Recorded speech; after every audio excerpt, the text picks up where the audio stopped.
good evening, good night, good afternoon. God bless you and thank you for coming out. I am Dr. Collins, and this is the BigPotz Podcast. As we proceed to give you what you need, please like, subscribe, and share the BigPotz Podcast.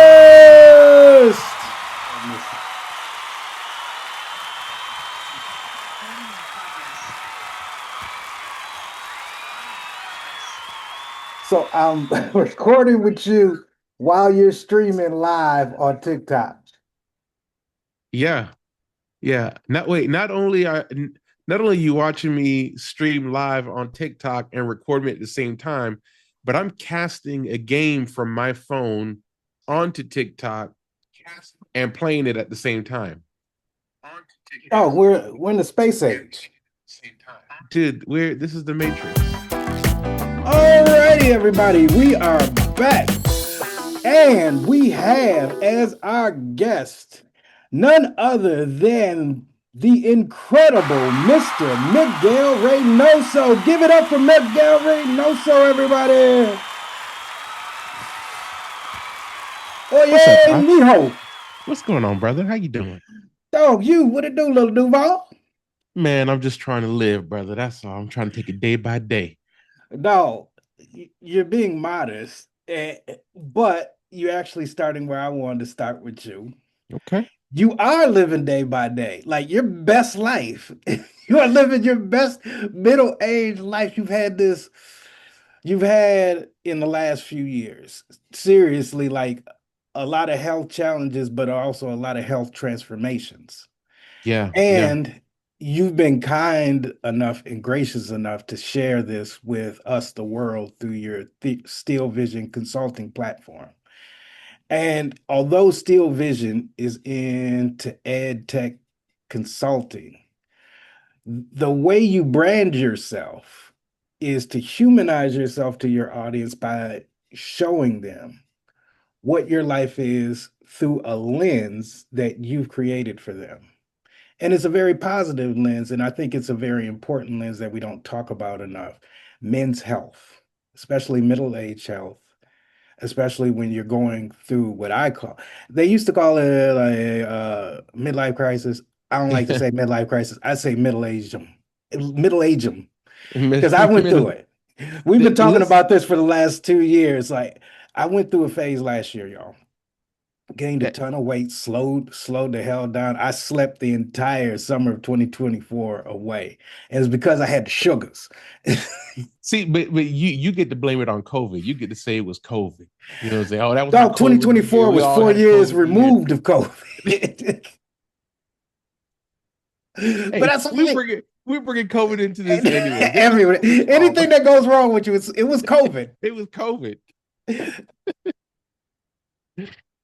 Like, we were just before we started this, Miguel and I were just laughing because I was sweating like hell. I've been on my bike ride journey, and I do 3 miles here, 3 miles home, just to keep the sugars off me. But I've been inspired to do so this year, y'all, because my friend Miguel's TikTok has been going crazy with all this health journey, y'all. I'm on TikTok one day just randomly. I pull up TikTok and I see what I think is a Cialis commercial, where it's the middle-aged man, he's in slow motion, he's throwing a ball, he's playing on the beach. And then I see my nephew's face in the Cialis commercial. And I'm like, hold on, that's Steven. What is Steven doing in a Cialis commercial? And then I see him throw a ball and Miguel's catching it on the beach and he's running and he looks like Steve, like Steven is 18. Miguel looks like 18-year-old Steven, like his best self. And I'm like, what the fuck is Miguel doing? So I call Miguel, and he's spry, y'all.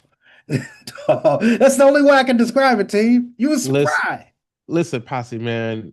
I came to a realization late last year that I had to do something to make a change for me, and what you're seeing now is the result of me taking some time to talk to myself, to have really deep conversations about the trouble and the challenges that I was facing as a man, as a husband, as a father, just as a human being, and really saying to myself, hey, man, you got two options here. You can continue going down this path where things are not going well for you, or you can make a change. And that change came through uh, having some really hard conversations and a really hard journey through bariatric surgery, um, and also incorporating fitness and a healthier lifestyle. And so, you know, it looks great on TikTok, right? Because it's like, Hey, where did dog, this come from? you've mastered the telling of it. Where did this come from, right? But Yeah. the truth of the matter is that, man, there were some really hard conversations that I had with myself. There were some really deep discussions that I had to have with my family. There were some unresolved issues that I was dealing with, that I was internalizing. And you know, as you said, we talked about this, and we said it was like, you know, we go through this phase where we're having a midlife crisis, but it's not a crisis. What it is it's unresolved issues that we haven't had a chance to have an outlet to speak on, Mhm. because as men, we're not we're not allowed to have those types of conversations. We're not allowed to display those moments of vulnerability, which can be perceived as weakness. Mhm. And you know, in the Spanish culture, in my culture, that's a big no-no. So you're not allowed to do that, you know. But I had to have a really good, deep conversation and a realistic conversation with myself, and put all that machismo to the side, put all of that man stuff to the side, and say, how do you want to live your life in the next 20, 30, 40, 50, whatever, how many years God gives you? Mhm. And that was the outcome of that. So that throwing that football around and looking spry and looking fun, and having that, you know, that positive look on TikTok of things that are going on, that that's the outcome of hard conversations, difficult conversations, um, dealing with yourself and asking yourself, what is it that you want out of life moving on? I wanted a life where I could have some time with my children. I could be a father that my children could look up to, a husband that could be a protector, that could be a provider, that could be an emotional, you know, support system for my wife. And I just wasn't being able, I wasn't doing that beforehand.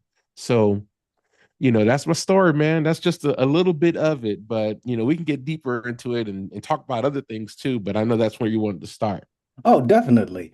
Because that is the core of what the person that I'm dealing with. Miguel is one of my best friends, y'all.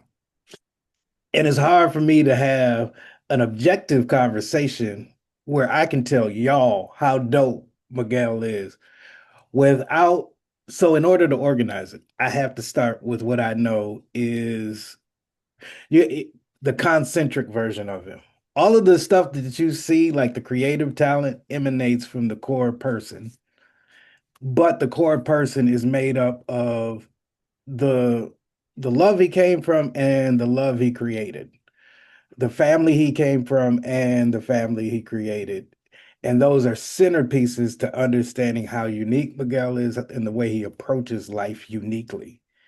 And it's also unique to start where we're starting because nobody who's ever met you would associate Miguel with depression based on Miguel's vibrant personality. Miguel is the most subdued, outgoing person you'll ever want to meet. He's always happy. He's always when Miguel comes in the room, it's almost like putting a defibrillator on the room. It's like, whoa.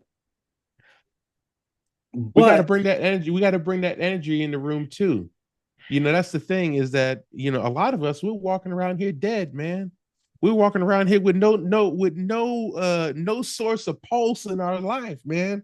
And the reality is that if you check your pulse right now, your heart is beating at least 60 beats per minute. I mean, you and I, we done had some activity. So I know your heart's beating at least 120 right now. You're in heart rate zone level 2. Okay. You're in fat burning mode. Okay. You go a little harder, you might be in fitness mode, endurance mode. Okay. No, I'm But trying to we, be in fighting trim. hey, fighting trip, we got to have a pulse in here, man. If we ain't got a pulse and we're not checking each other to make sure that we're alive, then we might as well all just be dead because you know what? We're here for a reason. We're here for a purpose. So let's act like it. Let's get our stuff together and let's actually do some real living, you know? No, that's what I'm talking about, y'all. If you could describe Miguel's podcast, it's like filling the unforgiving minute with 60 seconds worth of distance run. Oh. Me and Miguel clicked because Miguel was a theater arts major. A lighting tech, Yeah, yeah. My background when I started was in lighting design. lighting design. Both super duper left brain thinkers. What we used to do, Miguel, his junior year moved in with me because he didn't have, I forgot what you did, but he couldn't stay on campus. So he moved. I didn't have enough money. That's what I did. I was broke. I didn't break any rules. I was just broke. Oh, no, no, no, no, no. There was the boot on the car incident. Well, yeah, okay, yeah, okay. So I might have parked, on the campus, when I wasn't supposed to, and I might have, they might have said go park in the parking lot, and I might have parked on the curb somewhere next to some building where I had no business being. That wasn't the problem. It's the fact that they put a boot on your car. Being the mechanic you are, took the boot off and didn't move the car. He just took the boot off and was going back and forth with security until residence life said, "Sir, you can't. You have to follow the rules if you're going to be here." I was a little rebellious, I gotta admit. Left brain thinker, you're creative. Well, when me and Miguel met, it was like, when on How High, where when Red Man and Method Man meet up, and it's like, you got weed, you got blood. The first project, the first project we actually hooked up on, me, Miguel, and another one of our frat brothers, Marlon, every day we would come, like we do our day, and then we would come home and grill and chill underneath the carport, drinking beers, just talking, shooting the shit. Me and Marlon is kind of like the funkiness of the group. He's the ATL funkiness of the group. I am the expansive thinker that pontificates. Miguel is the creative that brings it to life. We're listening to Outkast, uh, Spodioti, Dopalicious Angel, and that of course, damn, damn, damn, Hey, James. James. And mom was like, dog. He's talking about racism and Talking about society. all kinds of stuff. Hey, listen, he was a prophet. I mean, he is a prophet because all the things that Marlon was talking about 20 plus odd years ago are all things that are happening right now. He said, it's damn James, dog. It's damn James, dog. And Marlon, if you listening, how are you still 20 years old? Dog, whole time Marlon is talking, I'm taking notes just like Marlon bars. Marlon don't even understand he's saying bars, He but I'm has like no a idea. scribe. So I go about a week or so passes by. I have this 2-act script for a play because I've been talking to Miguel and his professors, and I just got interested in theater and playwriting. So I wrote a 2-act play called Damn James. Miguel liked it so much, he turned it into his senior project. It's like, I'm gonna direct this. Now keep in mind, I don't even know. I've wrote words on paper, but I don't, and I have it in my head what this is going to look like. But I've never seen this. This is just a writer writing. Miguel, this the genius that he is, says, "No, dog, this is gonna be my." You were doing like an independent study or something where he had to, I think it was your directing class where you had to set up a play, stage a play. And I'm thinking Yeah. he's gonna do some, man, he's supposed, everybody else is doing August Wilson, all of the masters, and Miguel chooses to do my little old play. Whole time Miguel is doing this. Now, whole semester, when he's supposed to be going to class, Miguel is chilling. I already had it figured out. I already knew what was going to happen. I didn't have to do much because I knew I had the core team. See, and one of the things that set me up for that success, Potsy, in that class is that one, I had professors who wanted to give us autonomy over our ability to become directors, become theater experts, and have control of that process. They never wanted to take that ownership away from us. So they gave us that autonomy to be able to pick whatever we wanted. A lot of my other classmates, they did not come from theater backgrounds. So this was their first time dealing with the August Wilsons, dealing with the Tennessee Williams, dealing with the playwrights, right? And the shows that they were picking. I had already seen a lot of that stuff in high school with my teacher, with my mentor, Mhm. second mother, okay, who Miss had taught Seward. me a lot of that stuff, Mrs. Seward. Yeah. And so when I was in that class at Livingstone, I knew this is my chance to do something new, to do something that had never been done before. And if you remember correctly, I did Damn James, but I also did another show called Indian Wants the Bronx by Israel Horowitz. Ah, yes, I You do remember remember this? that. Yeah. So I tried, my approach was always to do something different, never to do the same thing because I already knew that we were going to do the Four Colored Girls. I already knew that we were going to do like some type of poetry by Langston Hughes. I already knew we were going to do God's Trombones. These are things that I grew up with. So I Mhm. already knew those scripts. I knew that literature. But what I didn't know was I didn't know what was in Damn James. I didn't know the theme and the topic there. I didn't know that we were going to come to a point where we would have topics like an outsider coming in to an environment where people would look at him as an outsider. That's Indian Wants the Bronx. Yep. Okay, what are we going through today? All of the thematics you covered in those two or talk that are talked about in those two plays are what we're dealing with now. What we're dealing with right now. So that we imagine we were doing this stuff 20 years ago, 20 plus years ago. Y'all, And here we are in the future. I never saw the creative process until I saw Miguel's creative process. It also let me know that creative processes are sometimes individualized. Now, the whole time Miguel is doing, he's staging two plays in one semester, right? It doesn't look like Miguel's working, y'all. Anytime I'm at the crib and I'm chilling, Miguel's there chilling too. And in my mind, how can you chill and be productive? Every time I would ask Miguel, he'd look up from his beer and be like, "No, I got it, Potts. Damn James is like three weeks out." And I'm like, dog. I know you said you got it, but you sure you got it?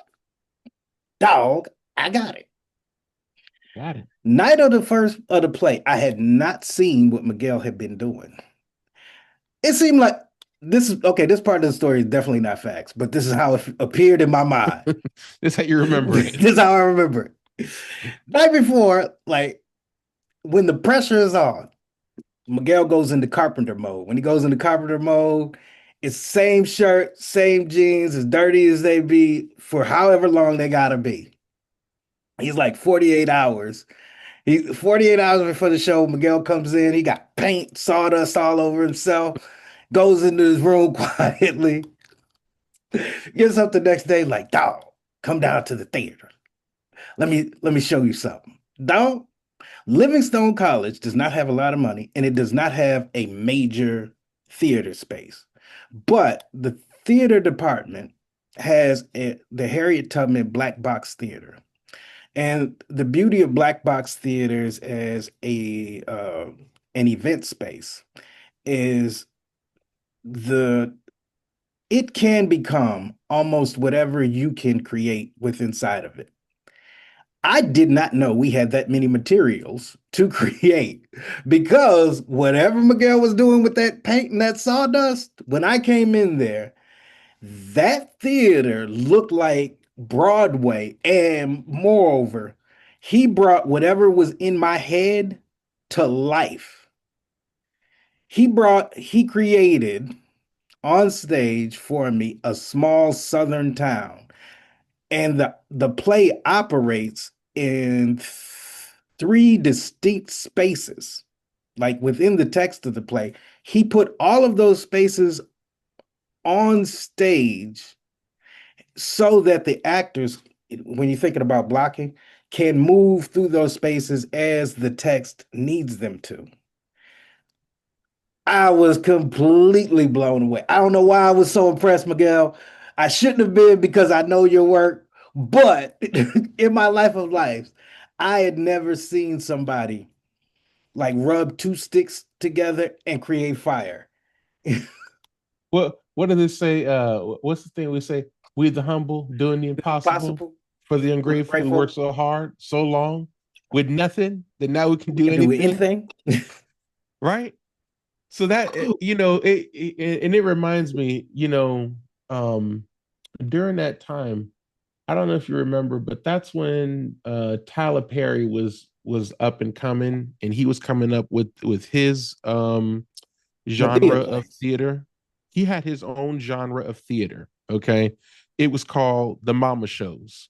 Mama, I want to sing. Mama, Yeah. I got this. Mama, I want to, Mama, take me to Yeah. church. Mama, it was always a mama. It was called the Mama Shows. Okay.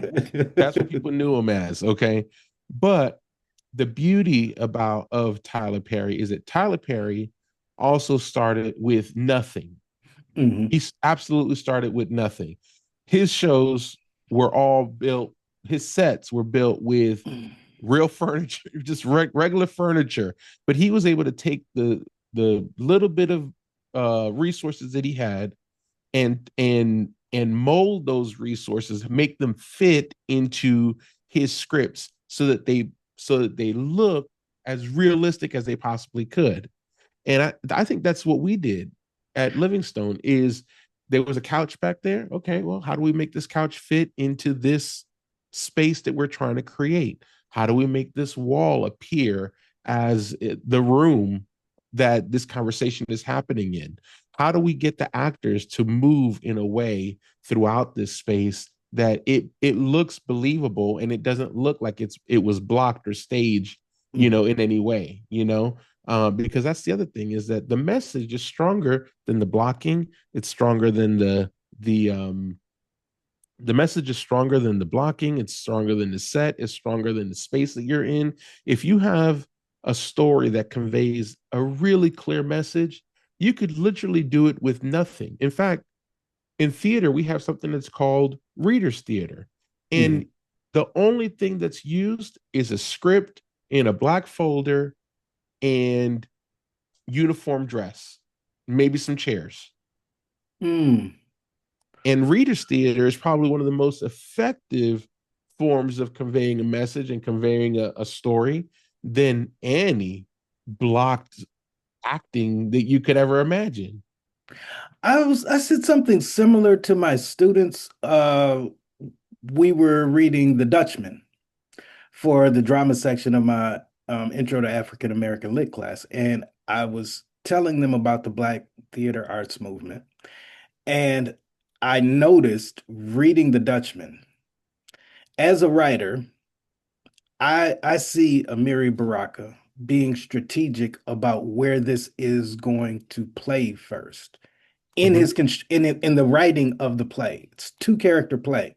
Well, it can be done with as few as two characters effectively because what is important is exactly what Miguel you just said, the message. What he does is strip all setting and movement down to one car on a train. At best, the characters are moving their positionality between one another on a hypothetical train. In real time, it could be done with two chairs and two people.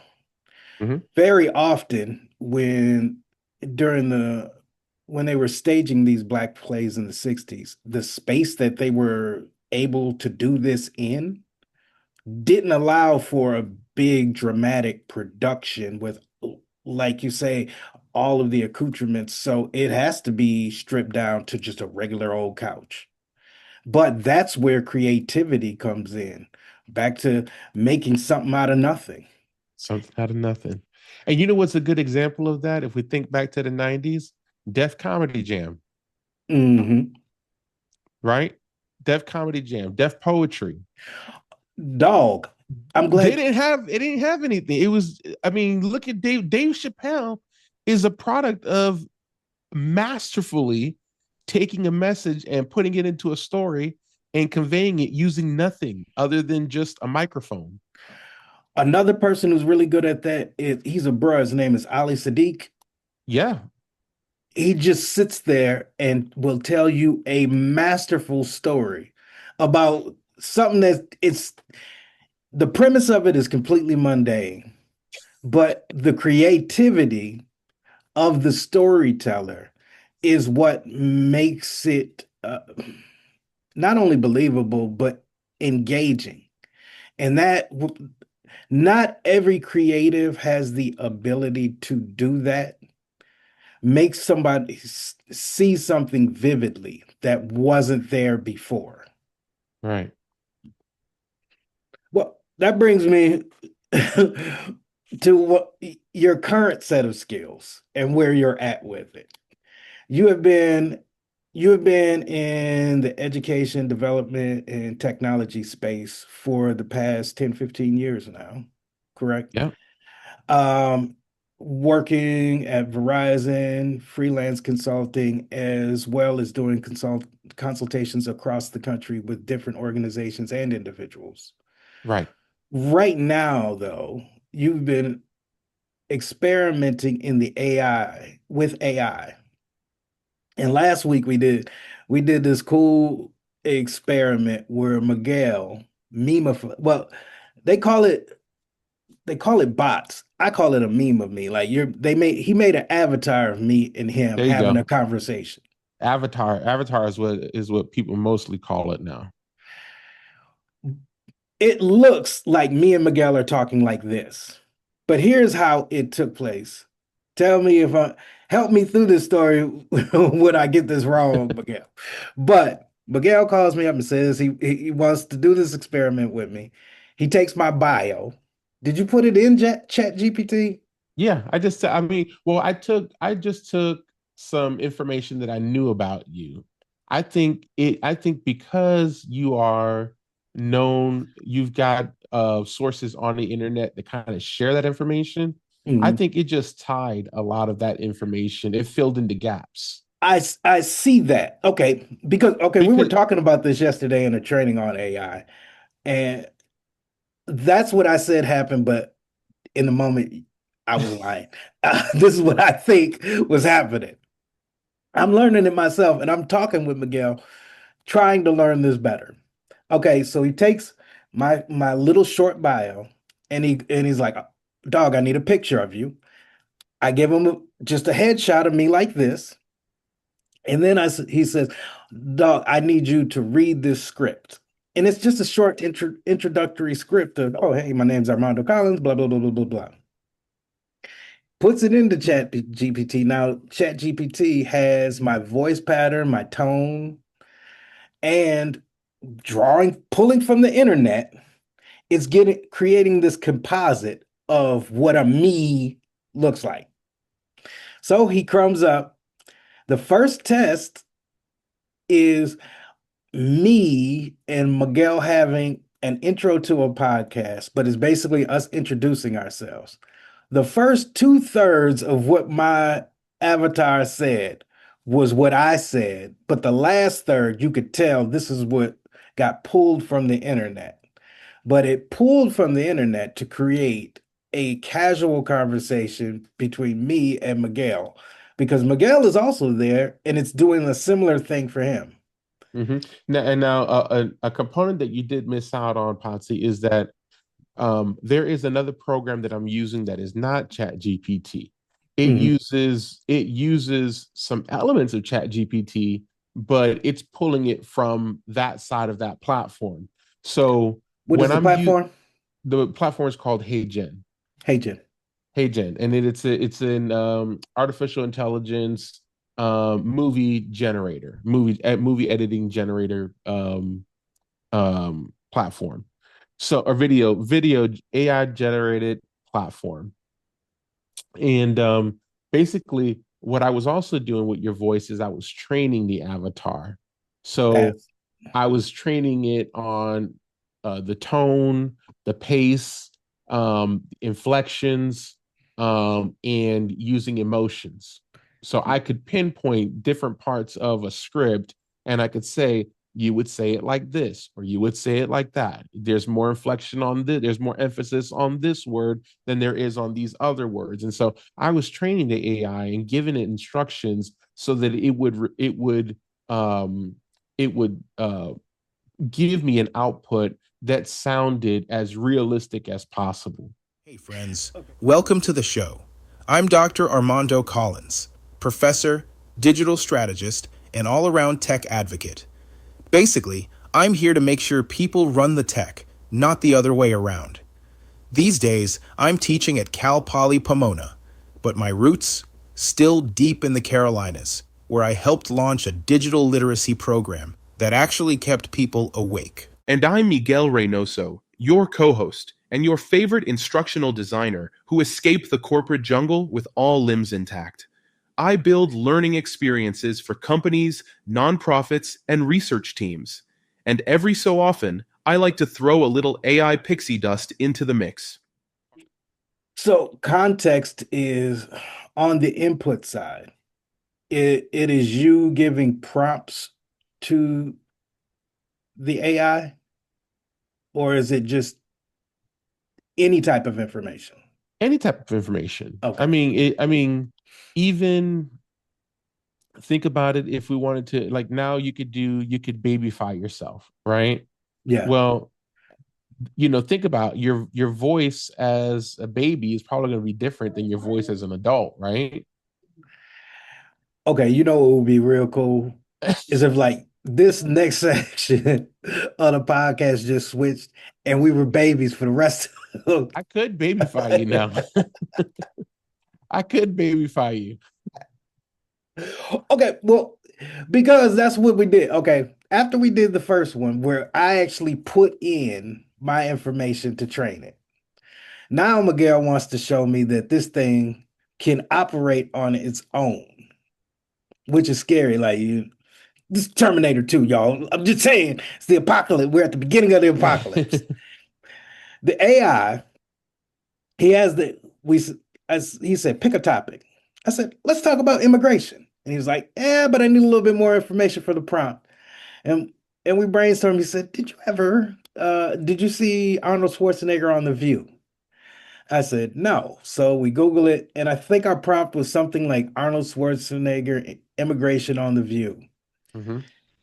And he asked the Chat GPT to take our avatars and create a podcast. Y'all, the podcast was To you can create a see. podcast that summarized the conversation between Arnold Schwarzenegger and the hosts on The View.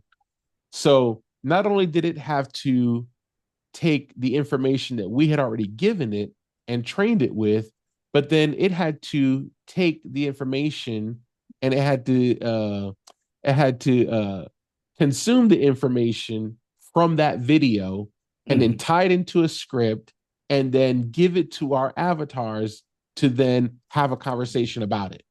So, today we're diving into that YouTube clip where former CA Gov Arnold Schwarzenegger, weighs in on immigration protests on The View.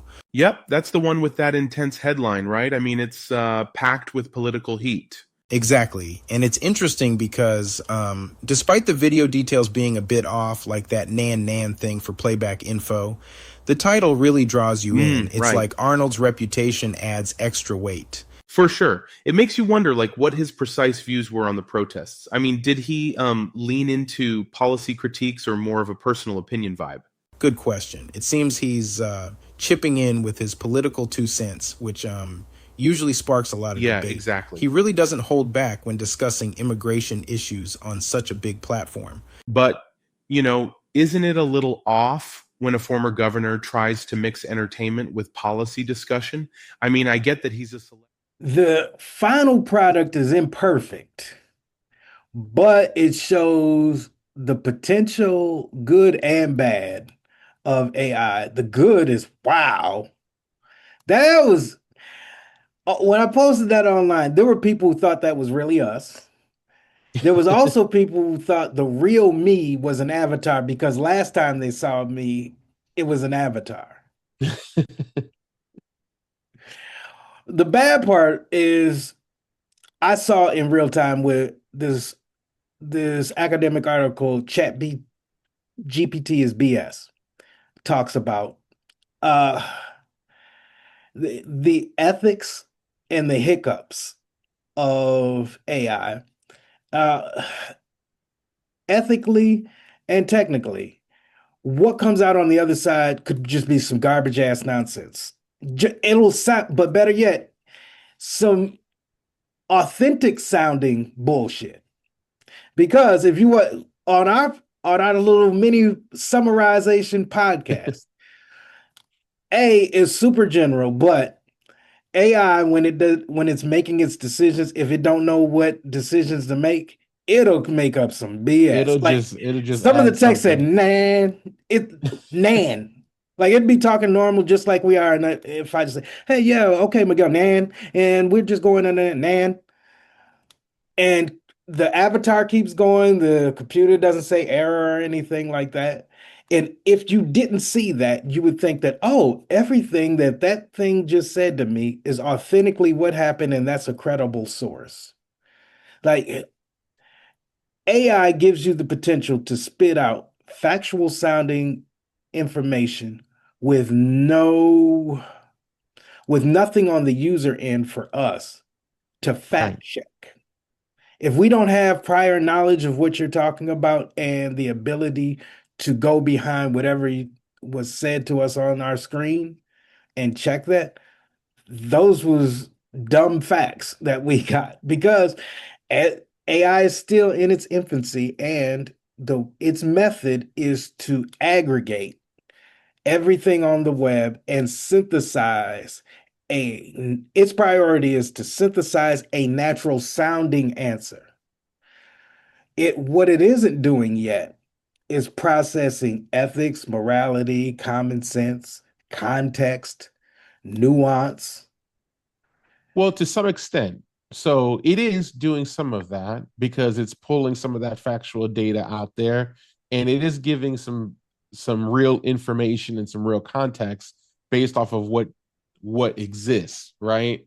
But how it's used, right? The how is what I think is what's important to consider because I could take something that's truly factual and that is a current situation and how I deliver it could spin the whole thing off of its head and give the wrong message, right? And I think that is what's going on with AI is that there aren't those guardrails yet that say, hey, you can't do this because of copyright guidelines. You can't use this image because someone owns it or you have to have permission to use it. There aren't those guardrails in place just yet to stop people from being able to just take information and create nonsense out of it. I could right now create an AI Donald Trump and fill it with Jesse Jackson talking points. And people are already doing that. I know, I But know. there are so and so that already exists, but we look at it as humor because who Yeah, my doesn't favorite want to is the look at horny grandmas. yeah, I mean that but the thing is that AI will get so good one day that you won't be able to tell whether it's AI or if it's real. Is that a better or worse place to be in? This is why all I see is Sarah Connor shaking her head at me like, I told y'all. Well, and but here's the thing is what story do you want to believe? That technology can be weaponized against our advantage. Like very great ideas very often get weaponized to our disadvantage. Absolutely. And, Absolutely. but yes, there's a ton of potential for this. However, I know who we are. And I've seen what we've done with AI so far, and I don't trust what's going on after this. Like, all right, the ethics, one of the practical realities or and ethical problems of AI is it's the amount of fresh water that has to be used in order to make AI run. It has a lot to do with data storage, electricity, and corporations monopolizing data storage and needing water to cool those data storage processors down. Just cooling down the servers. That's a lot a Cool. lot of words to say cooling down the servers. But you're cooling down the servers at the expense of regular drinking water. Hold on Right? now. And they're building these in spaces where regular drinking water is some that's a kind of a thing you really need. Like we're in Southern California. Water between almonds and data processing centers, like 70% of the drinking water is getting used up. And okay, if we're gonna get something on the other side that is useful, cool. Once I found this out, right? Every time I see a Yeti, a Yeti meme, I'm like, dog, that was a whole gallon of water for the Yeti meme. That's it. we, we wasted a gallon of like that means somebody is gonna die in the desert because I'm watching two old ladies talk about their horny sex lives in the past. Don't get me wrong. For my entertainment's sake, the risk is worth the reward. However, are my kids or grandkids not going to have water because I enjoy memes on Facebook? See, and I think this is what real this conversation is going full circle now, right? Because Yeah. we started with talking about having some serious, deep internal conversations and how that process created transformation and change, Mhm. right? So as a society, as people, we have to ask ourselves, is this drinking water worth losing over the horny grandmas having conversations about their sex lives, or Apparently, we don't. or We think it is. do we need to stay hydrated? I want to stay hydrated. Me too, but I'll come take a on. drink on that. I'm gonna take a we're drink on that. we're in the age of excess where it don't make sense to fix Flint's water, but it does make sense to send Perry into space as a test mission for some rich people to go to Mars for shits and giggles. What did they get out of that?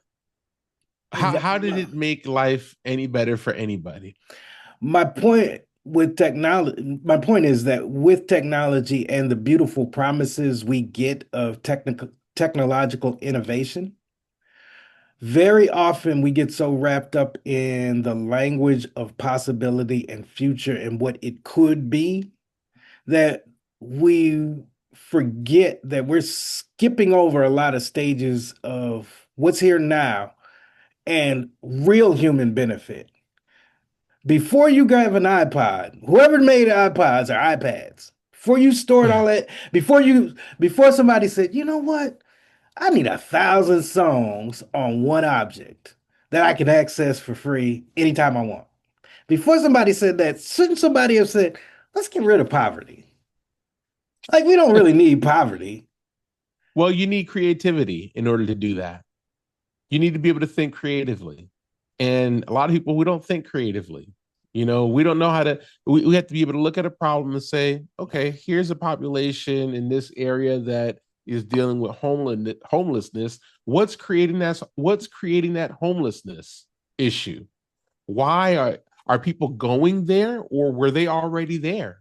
Is Mhm. it family related? Is it mental health related? Is there some type of financial crisis happening in this area that's causing this?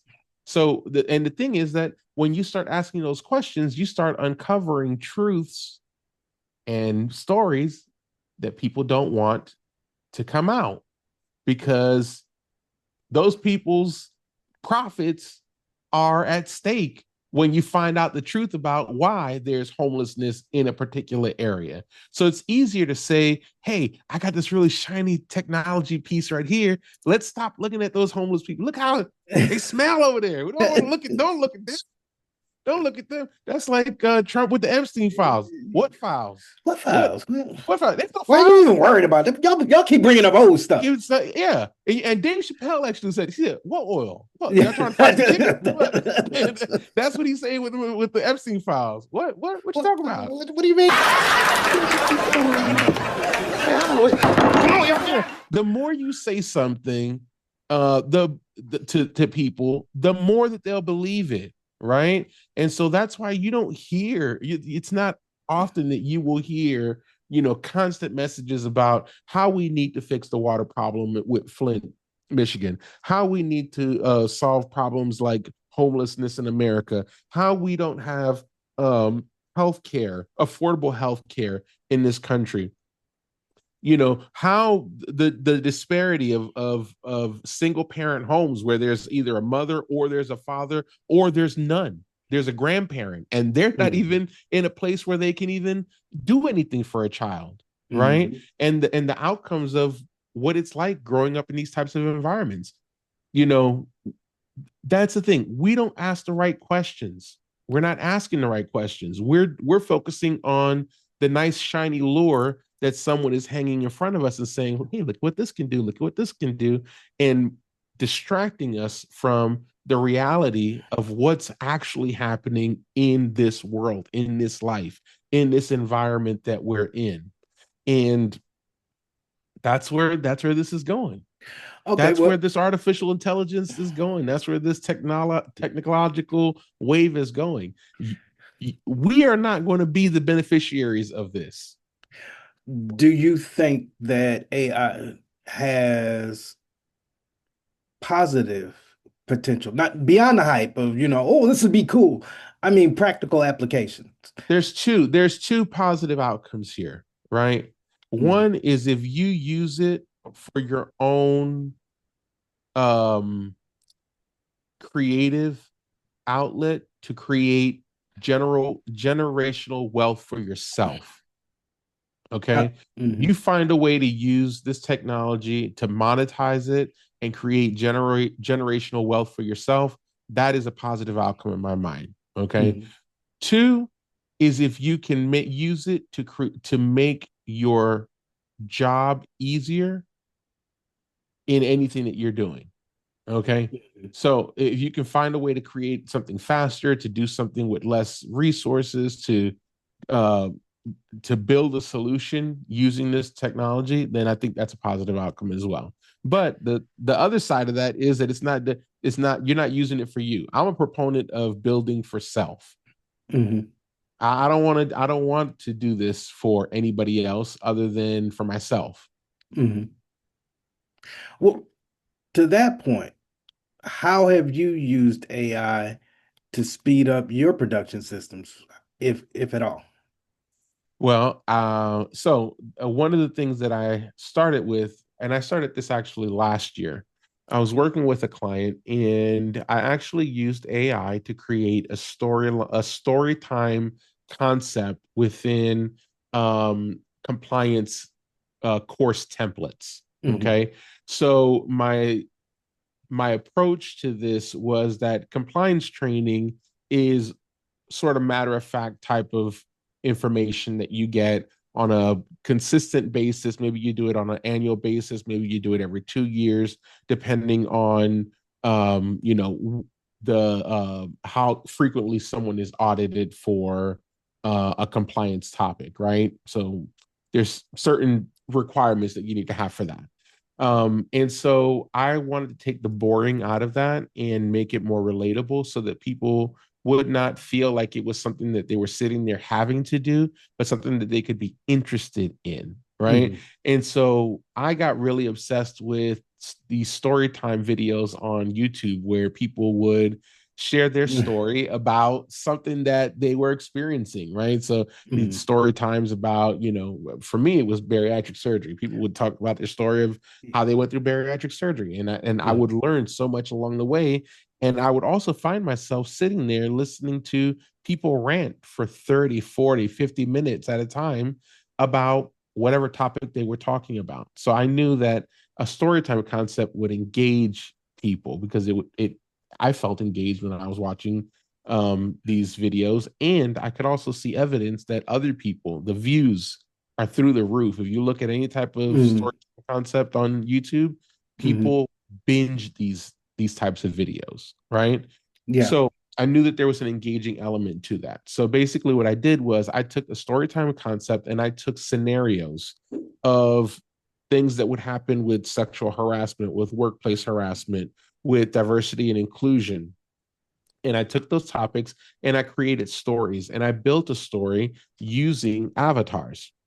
And I created the scripts and I took the scripts and I incorporated those scripts to those avatars, assigned them to those avatars, and built curriculum that gave people an opportunity to walk through a story time scenario by listening to these avatars talk about real life situations that could happen in the workplace, that could happen in and outside of the workplace, that could happen on, while performing a job, Mhm.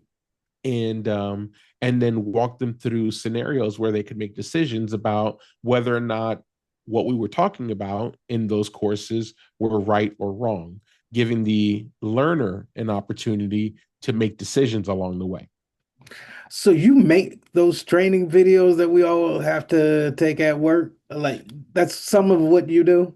That's some of what I do. Yes, that's some of what I do. But what I think what one of the things that I do differently now is that I connect directly with the users.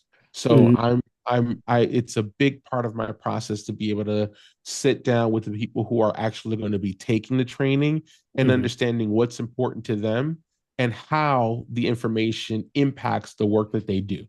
Because if it doesn't create any impact, if it doesn't help to create a behavioral change in what we're trying to do in order to impact the performance or impact the outcome, then there's no real sense in anybody sitting and doing any training. If all you're doing is taking training for the sake of doing training, then don't do it, Mhm. because you probably will get a better outcome, a better return on your investment by just letting the person go do their job. But okay, as a consultant, you're not only doing training videos, but you're also helping individuals do what I call solidifying their digital ethos, what they look like on the web and how they interact with technology and you leverage technology to do their thing. In particular, you're creating courses or virtual courses for people. Yeah, I can create virtual courses. I do it mostly for companies and big organizations. Hmm. But for instance, one of the things that I started a few weeks ago is I created a group in LinkedIn that's called Mission Hired. And basically, what I did was I used these avatars to help talk about topics related to how to create a better resume, how Hmm. to have interviews, um, uh, types of questions you should ask on interviews, right?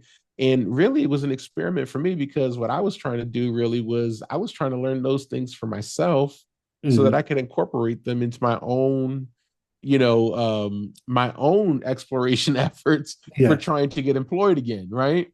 Um, but what it turned into was me learning more about how to create that digital ethos and how to be able to tell your story using technology.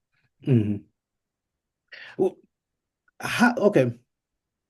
How does one go from lighting design to ed tech and AI? Like what was that transition like? How did that come about? I think it's all curiosity, Potts, to tell you the truth. I Hmm. think curiosity is my biggest superpower, Hmm. is always asking questions and always being curious about, well, what's behind that curtain over there?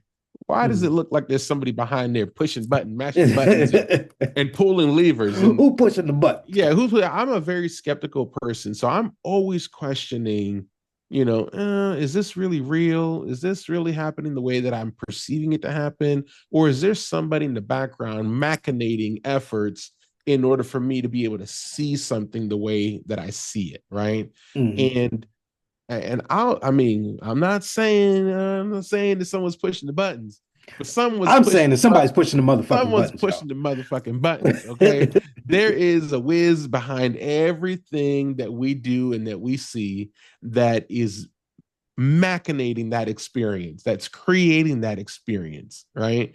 And I Mm, think that my curiosity has driven me onto a path that allows me to be the experience builder, the architect builder for these experiences that people have to have, which is training, learning, presenting themselves, sharing information, creating resources, right? And I have to put myself in their shoes so that I could imagine what how people are going to use these tools, how people are going to use these resources, how are they going to, not only how are they going to use it, but how is it going to help to transform them mm. to do the thing that they need to do in order to become more effective and more productive in their roles, in their lives, and wherever else that they use that information. So I think my journey into ed tech really came from theater. Mm, It started in theater because that's what theater is. Theater is creating an experience for others. mhm. Theater is about sharing a message and sharing a story and thinking about all of the different steps, all the plans that you need to take in order to be able to deliver an experience to people who are sitting in a chair just a few feet away from you. And And that's what this ed tech consulting um role in this new era that I'm in, that's where all of this stems from, is from all the work that we did earlier on in our years to kind of learn the background of theater, to learn how to put a production together, to learn how to tell a story, and then start moving towards spaces where we're delivering messages. And then not only are we delivering messages and facilitating learning, but now we're creating it, right? And we're thinking about not just the person who's delivering it, but the person who's taking it. y- and in rhetoric, we're constantly talking about messages and the speaker communicator and the audience relationship. What you've always been good at is being the speaker, but you don't really care about being the front person of the No, no, message. I You care less like about. being the producer. What people don't in good messaging, good media, you don't see the producer. James Gunn, I'm looking at you. You don't see the director.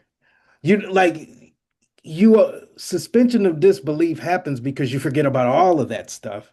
And Mhm. all you're worried about, speaker and the message, you're not worried about how it gets there. But you have mastered the how it gets there and the behind the scenes and are very thoughtful about what that process looks like in between the speaker and the audience or the writer and the audience. How does it translate?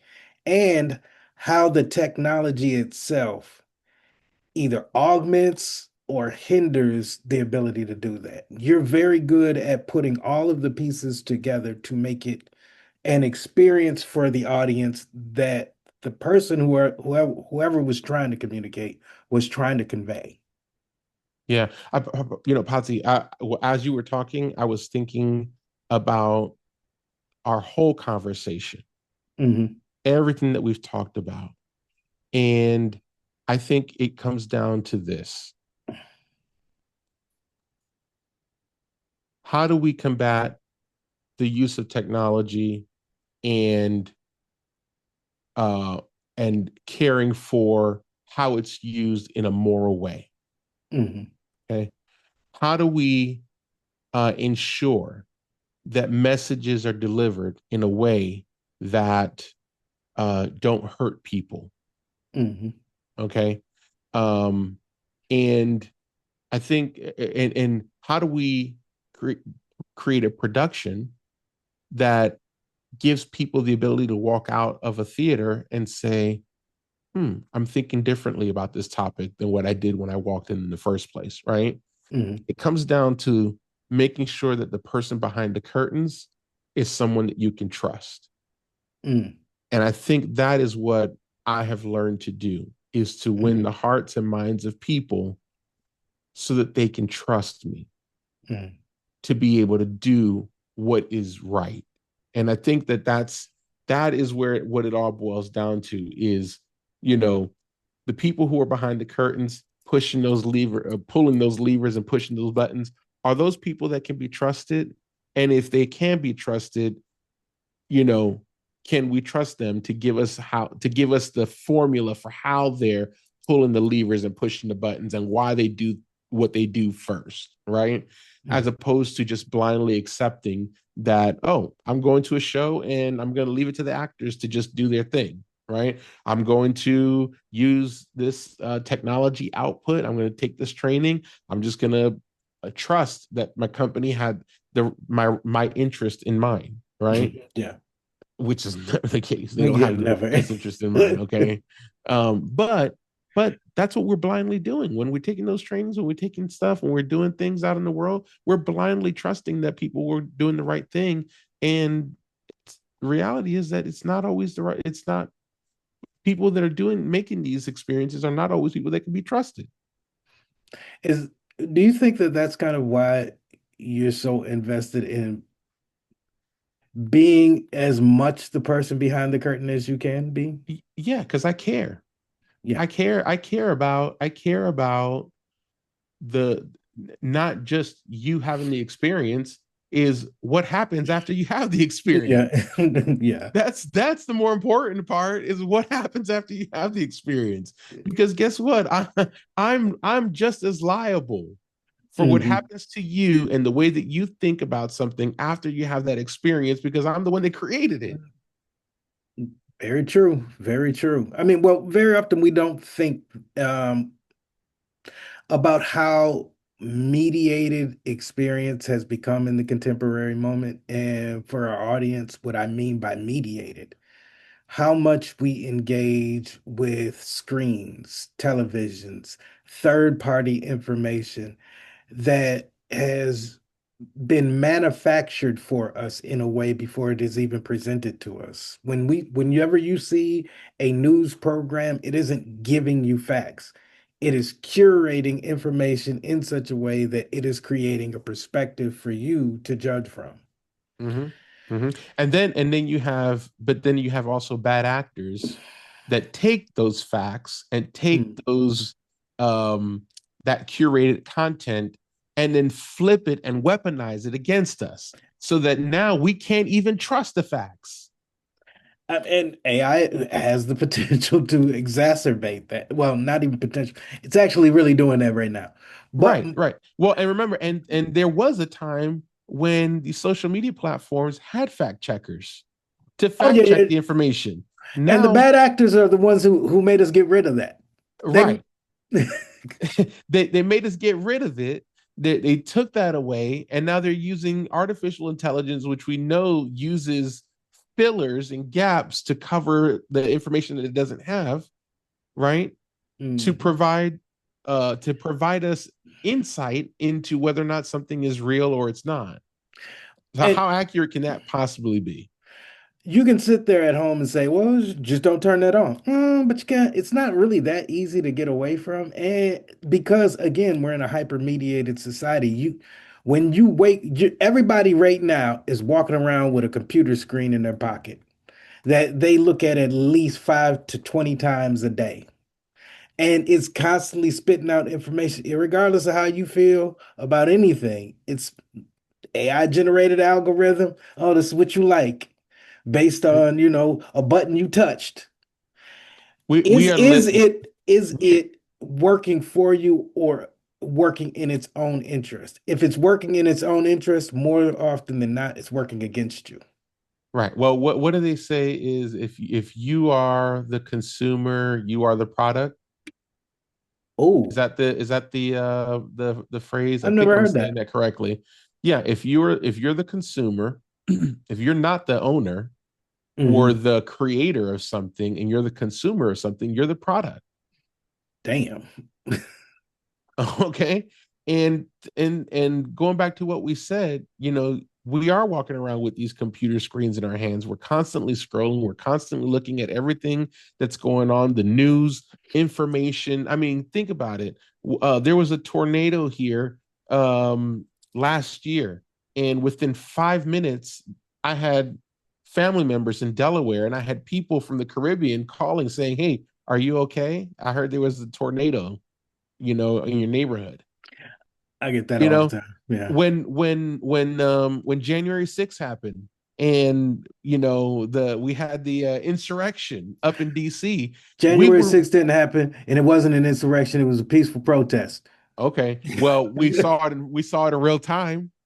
Who are We you gonna saw it believe, in real time. me or y'all's lying eyes? Listen, we saw it in real time. We might as well have been there because it was Did anybody happening go to and we were jail? watching it. It's only a crime if people get punished for it. I'm Well, just saying. Well, I mean, I hear you playing on the other side of this, but the other part of this is that again goes back to those bad actors coming in and telling you whether or not something is right or wrong, and then you believe in it because they said it. And if you say something a million times, is after a million and one time, you start believing that it's true. Is that so? Okay, fair. But we said Russia, Russia, Russia a million times. Nobody believed it. Well, that's the thing. You take the lie and then you You just say it flip. again. You flip it. Okay, take it and flip it. What Missy Elliott say? Flip it Do and you work reverse it? Did you say flip it and it. reverse it? Okay, that's all he's doing. Just flip it and reverse it. Russia, Russia, Russia. He's doing the same thing now with the ex Epstein hoax. If you can take anything and just say that it's a hoax or a lie, and then it becomes that because you say it is.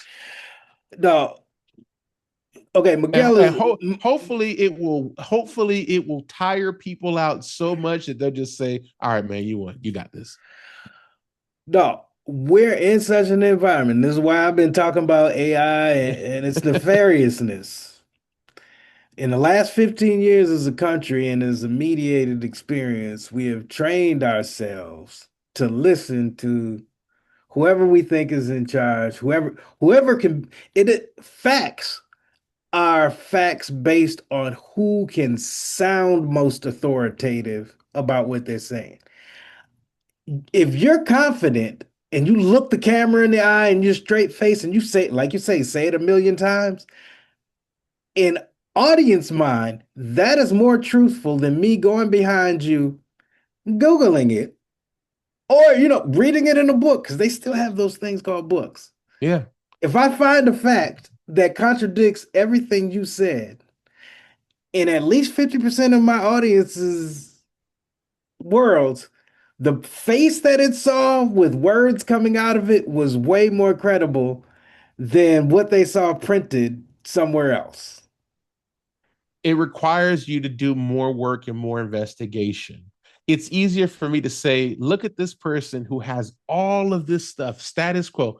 And you know what? It's really a play on authority, right? Hmm. And we've been conditioned, we, I'm Yeah. gonna say we, you hear what I'm Yeah. saying? You picking up what I'm putting down? We have been conditioned to be obedient to authority and to never question it, right? But I can tell you, as much as I love my mom, there was some bullshit. My mom gave me some bullshit sometimes. Just because she didn't want to do it, okay, because she didn't want to do it, then she would tell me, oh, it's not possible right now because it's raining outside. It wasn't fucking raining outside. Oh, I'm sorry. We don't have any more money to do that. We can't take you guys out to the movie or take you to McDonald's because we're struggling financially. No, we just had a party here on Saturday. What are you talking about? There was a full barbecue full of food and a whole house full of people. Wow, we ain't got no money. Okay.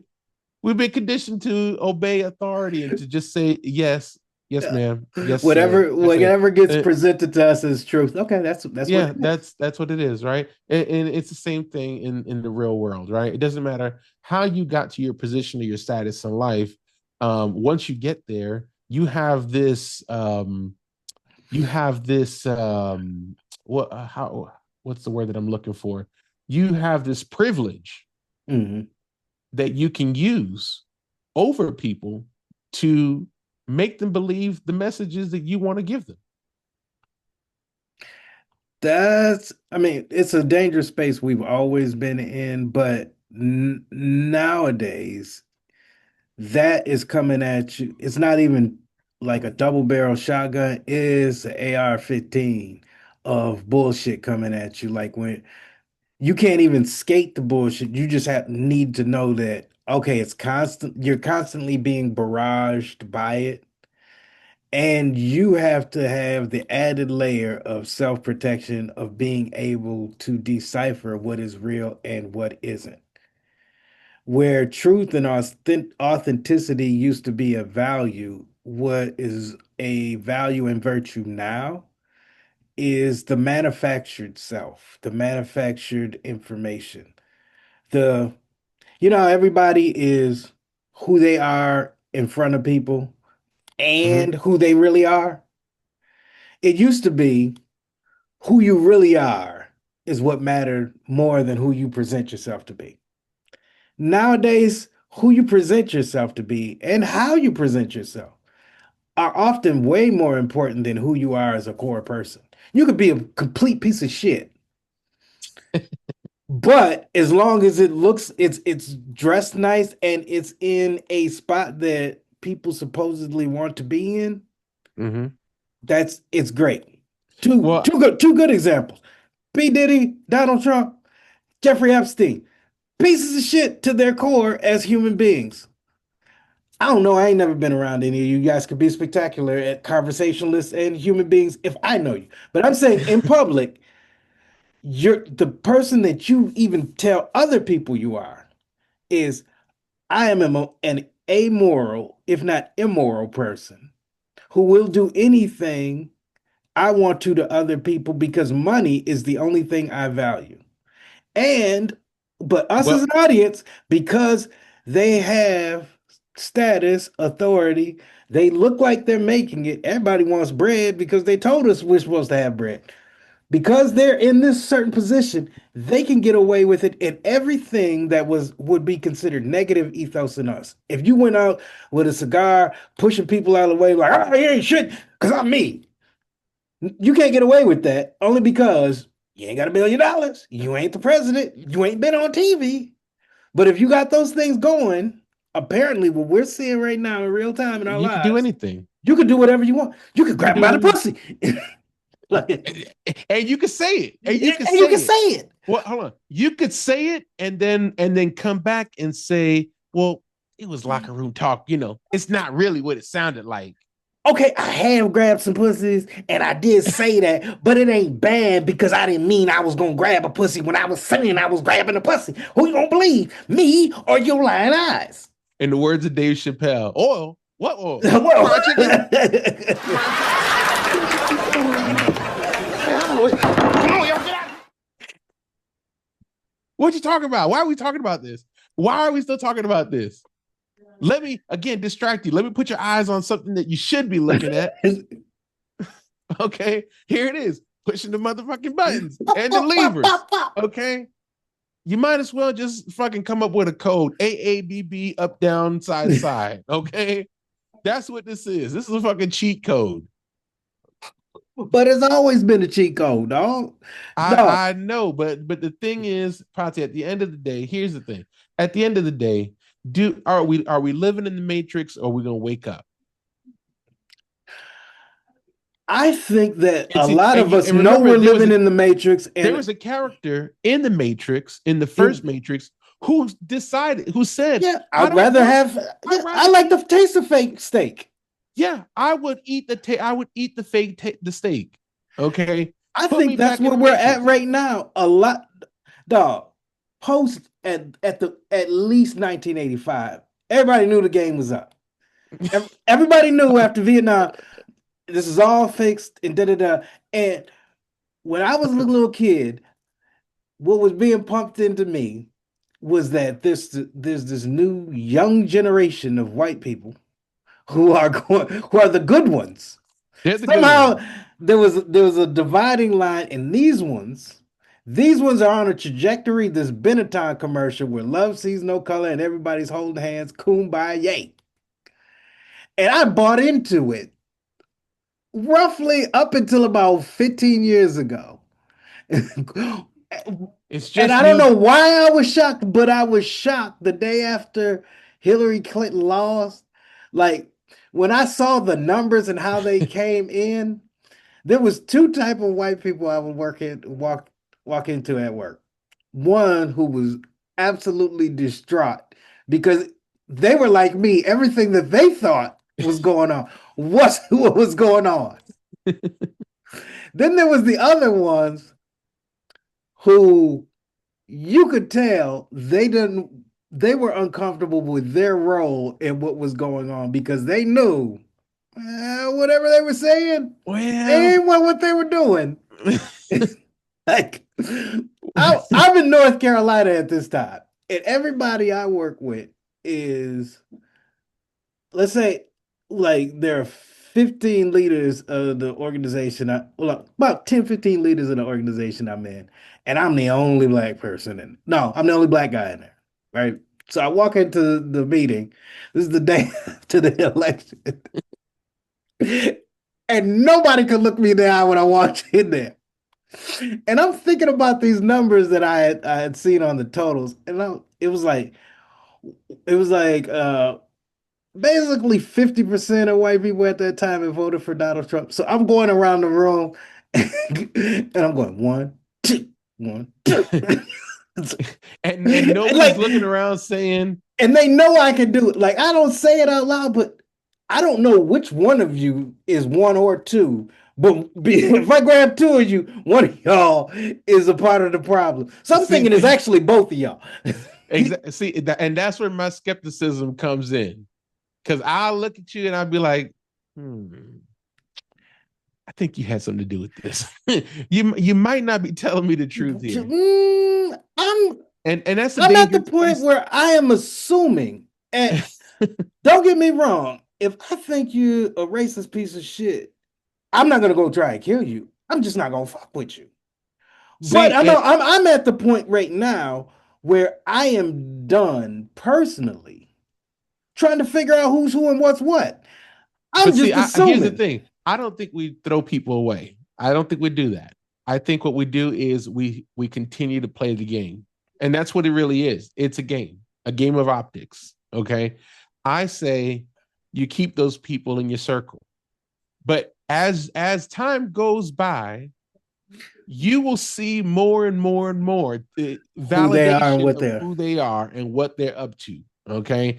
And so you can then use that information to navigate your strategy to what it is that you're trying to do and keep them away, put them on the offensive so that way they don't get close to you and you can continue to climb. I I am totally with being practical But you and but you avoiding gotta isolationism. but you However, gotta also but you I'm going to also stop giving people the pass and better yet, gaslighting myself, saying maybe I'm the one tripping. Maybe no, I'm being a dog, little bit too no. extreme. Posse, Maybe, see, we gotta maybe stop doing that. We got to stop making ourselves the problem. We got that's to what I'm stop talking doing it. about. Okay. We're not the problem. Let's be real here. Okay. There's Let's too call much it out. evidence. There's too much evidence. When the conquistadors came down here to Florida and the Indians, the Native Americans came out and gave them the coconuts, the trees, the land, and said, "Let's share with you. Let's have a picnic." And then they took out that rifle and shot them. Okay, they were telling That's they were the telling you exactly who they were. We came here to conquest you. Okay. When the British came to this country and moved the Native Americans from one side of the country to the other side of the country and created that Trail of Tears, they were mm, telling you exactly who they were. Okay. I've Okay. never seen them When wave a when white flag. when redlining happened in this country and they tried to sway votes to move people so that more votes would be in certain districts that favored one side over the other, and they drew those lines in there, they told you exactly who they were. Okay. When they created these 100 laws just recently that talked about how they could use the death penalty to get rid of people. Okay, in any kind of a way, they told you exactly who they were. So, how Oh, much more evidence do we need that to part. believe that we're not the problem? The problem exists on the other side. That's what I'm saying. I'm at a point in my Americanness where I don't know who's on the other side. And here's what I've started doing. Mentally, I put everybody on the other side and I let you show and prove. But that's what I'm saying. There's people That's I what I'm think that are on my side, and I deal with you accordingly. And there are some people who I thought was on the opposite side who I'm surprised. Oh my gosh, you are on my side. Well, and But there's remember, also a whole bunch of people who they're operating on two tracks. It's called the Machiavellian track. Niccolo Machiavelli told us in order to keep and maintain power, you have to always appear like you're nice and affable and engaging.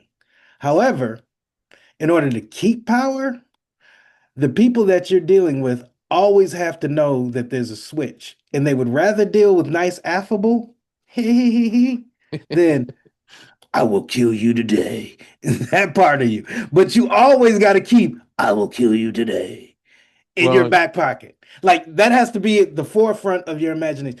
Everybody knows Donald, like I look at Donald Trump, he's just an old white guy. I'll beat that old white man's ass. However, I know that he is a Sith Lord. And after all of the golfing, it's I will kill you and your children and eat you. Like I know every word that comes out of his mouth, behind every word is Sith Lord. You got like Nipsey Hussle said, well, in today's world, it's not stay safe, it's stay dangerous. People gotta know that, okay, yeah, I can engage with him, but I can't fuck with him. Or they'll fuck with you in certain spaces. but and here's the thing, right? So we got to be observant. We got to watch. Yeah. We got to watch, and we got to be. We have to have. We have to have. What's the word that I'm looking for here? Discernment Mhm. to understand why things are happening the way that they're happening. And when we look at figures like Donald Trump, right? Yeah, Mhm. he is a Sith Lord. No, we're not going to do anything to say. Someone tried, but maybe that wasn't even how someone that maybe Did that they really wasn't though? did Did they they really really? try or did he Did create they? that? Did they Did he really? create Yeah. that again, was he behind the curtains? Let me Yeah, create that this looked like a look. really safe assassination tape. Someone barely missed me. I don't know. I don't know. mm. I don't know. But here's the thing. We have to have discernment to understand why things are happening the way they're happening. At the end of the day, this is a big money grab. These next 4 years are a big money grab. Absolutely. You can either be part of the money grab, and which I'm a proponent of. Mhm. Go get Go them get that dollars. Go money. get the bag, okay? Don't miss the bag because you hate the person who is creating the situation. Mhm. Don't miss the bag. Go get the bag, but understand that this is a money bag. This is a money grab situation, and they're gonna go get this money whether you get some or not. Mhm. Okay. And then guess what? When the situation changes and he's no longer in office, it's going to be somebody else Doing the who's same going to thing. do the same thing. Mhm. So, history is what is it? If you don't know your history, you're bound to repeat it. Yeah. Okay. It's the same thing. All right. We've seen this over and over and over and over again. Boy, wait till Barron runs for president. If we even have, If we even have presidencies by then, he might already be yeah, installed as king. maybe. Dog, now that you live in the Gulf of America,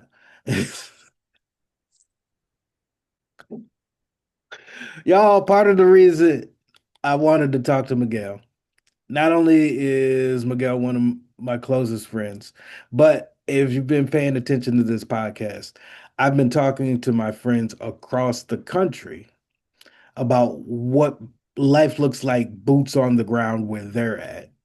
And Miguel is in Florida. I believe you stay somewhere near Mar-a-Lago.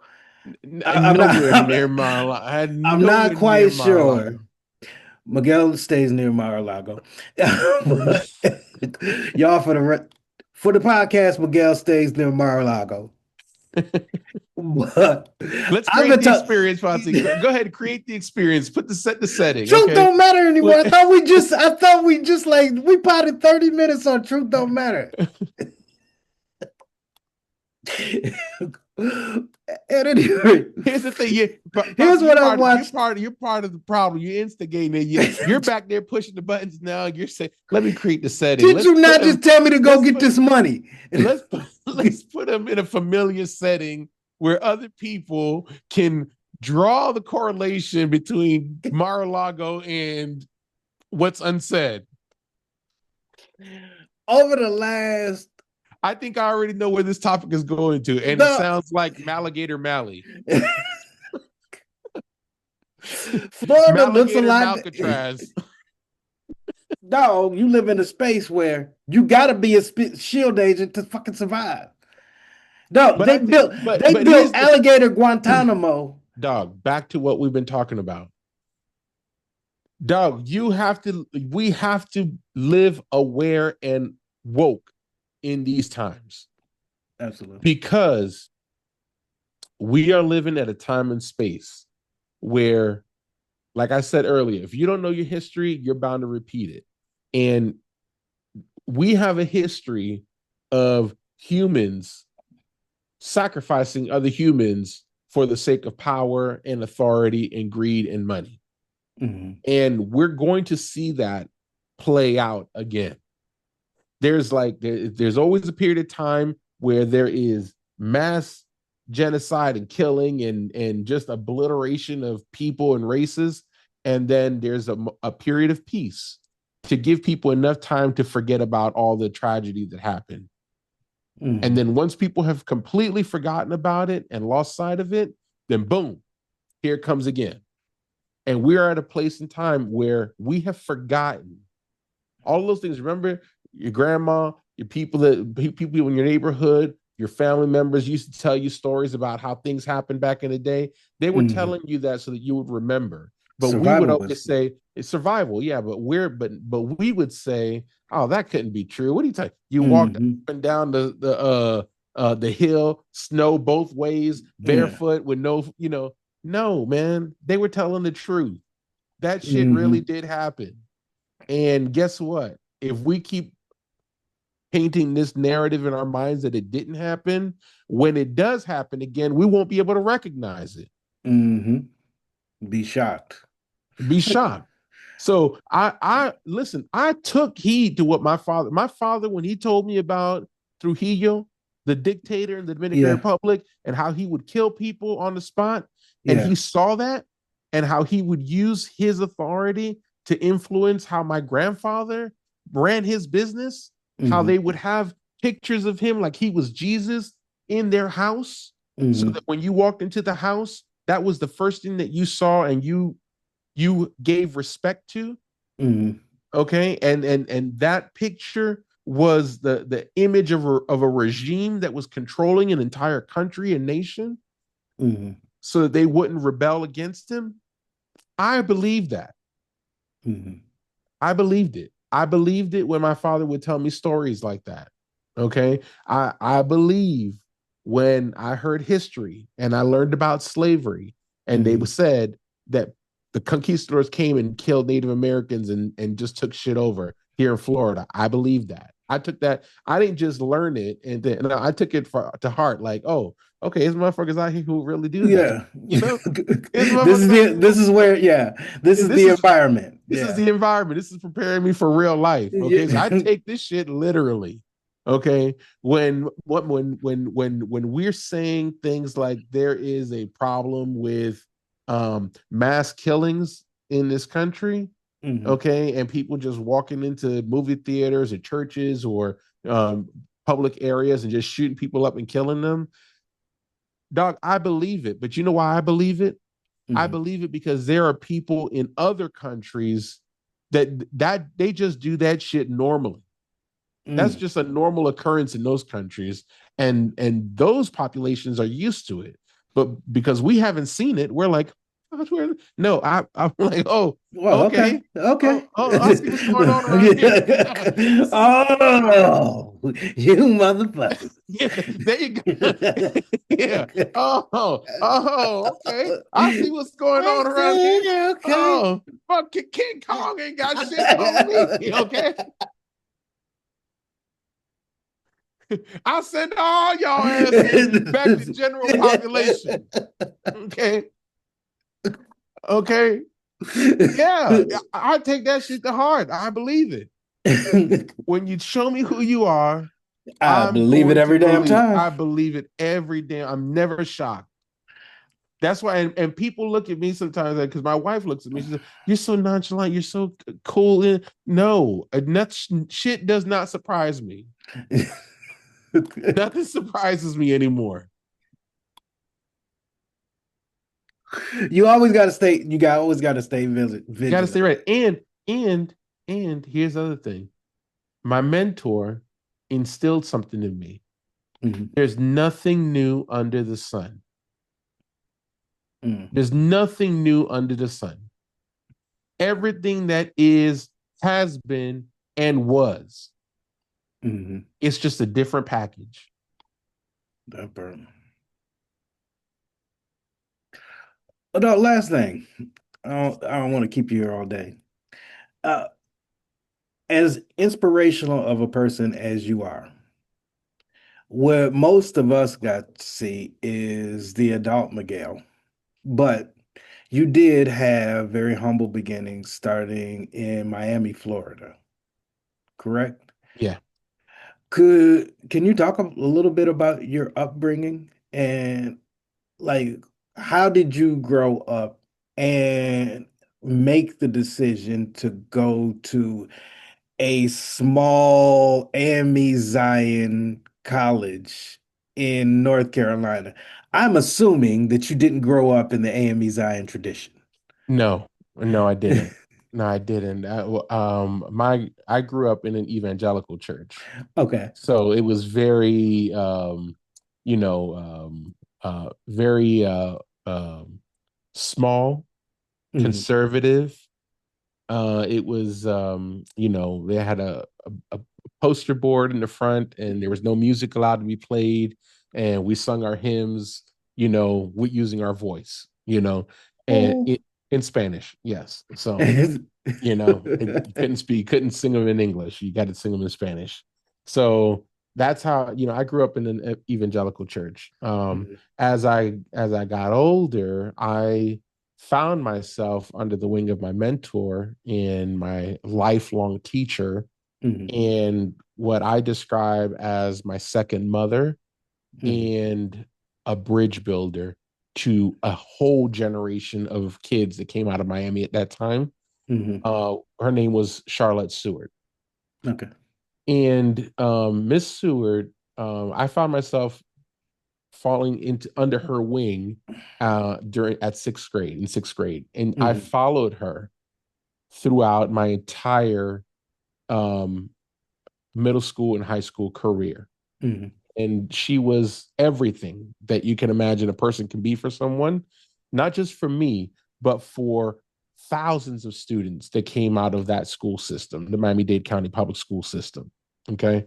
Um, and so she taught me everything. She taught me life lessons. She taught me theater lessons. She taught me singing lessons. She taught me how to, be courageous. She taught me with my first fight, she broke it up. Mhm. She taught me how to be brave. She taught me, she just taught me how to deal with a lot of things in life. And when my junior year, I had never left the state of Florida. I think I did. I went to we took a family trip with my mom and my dad. We went to Mexico one time. It was on a timeshare deal, Mhm. and um, but we did that. And then, but other than that, I never left the state of Florida. I never left Miami-Dade County at all to do anything. And Miss Seward asked, just on a last minute, type of thing, like, hey, you want to come to New York with me? And I was like, New York? Yeah, let's go to New York. I thought we were going to New York City. We ended up going to Racket Lake, camps up in the Adirondacks somewhere, in the middle of the woods and whatnot. And it was to do some summer stock theater. And that was my first introduction to wealth in this country, to what Mhm. real wealth and privilege looked like in this country. Mhm. And so when I saw that, she opened up my eyes to a whole new world that I never even knew existed, other than what we might have seen as wealth on TV Mhm. back in those days, right? What you thought wealth looked like. But I mean, I was in a place where I saw helicopters with nannies and children Mhm. coming out of those helicopters and having their bags with names and tags and everything on them in there. So that was like a whole new world to me. Mhm. And so Masood introduced me to that. And then we came back the next year. I graduated from high school, and I did not have any plans to go to college. And I told Miss Seward, she was like, "Hey, Miguel, so what's going on with you? What are you doing?" And I was like, "Miss Seward, I'm not going to college. I'm gonna stay here in Miami." And she said, "No, no, we're not going to do that." And I said, "No, Miss Seward, honestly, I don't have anywhere to go. I didn't apply any college applications. I think I got denied entrance to two schools, and I just said, well, this is not for me. And I did have this idea that I wanted to go into the Coast Guards and in the military, but I couldn't Mhm. run a mile in 11 minutes at that time. So it just wasn't in the cards for me. And I told Miss Seward, I got nothing to do. I'm gonna stay here. I'm gonna just figure it out. And she said, "No, son, we're not gonna do that." She said, come with me, and we're gonna go to New York again."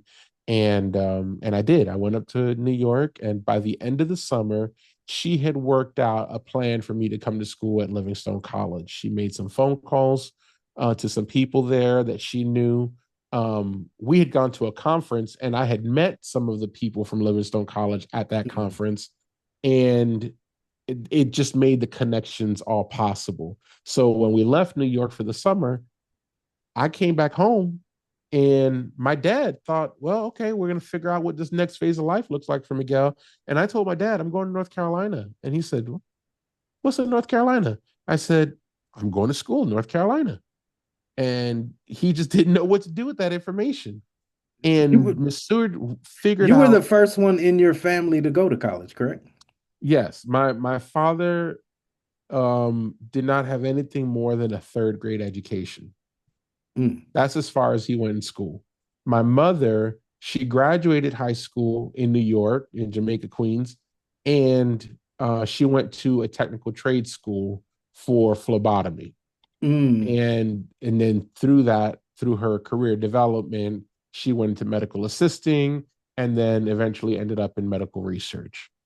mm. So she's got more of a technical background, Yeah. but I was the first one who actually went to like a liberal arts college to get a 4-year degree. Yes. Yeah, for a in an area that wasn't like the what you would think the traditional, like if you're the first one, you want to go and become a doctor, a Then lawyer, an engineer, something. I I want to be an looked at, artist without a plan. yeah, I want to become an artist with no plan. I'm just gonna figure it out. And look at how you figured it out, guitar. But see, that's I think that is how life sometimes plays itself out. We don't know what cards are going to be Absolutely. dealt. We don't know what the situation is going to be. And Monsieur told me this. I'll never forget her saying, because I got down on myself and I was, well, Monsieur, we've got friends that are going to the University of Evansville, Indiana. I have friends that were accepted to Juilliard. I have friends that were accepted to, University of Central Florida and their program there that was tied to Disney. And I had friends that were going to all these Berkeley University, Mm, I mean, some of these really great, huge name schools, right? And it's a sort of, I don't know if I can go to Livingstone College and, if I want to get anything out of Livingstone College. And she told me, I'll never forget it, Potsy. She said, Miguel, it's not about where you go, it's about what you do with mm, the information where you are.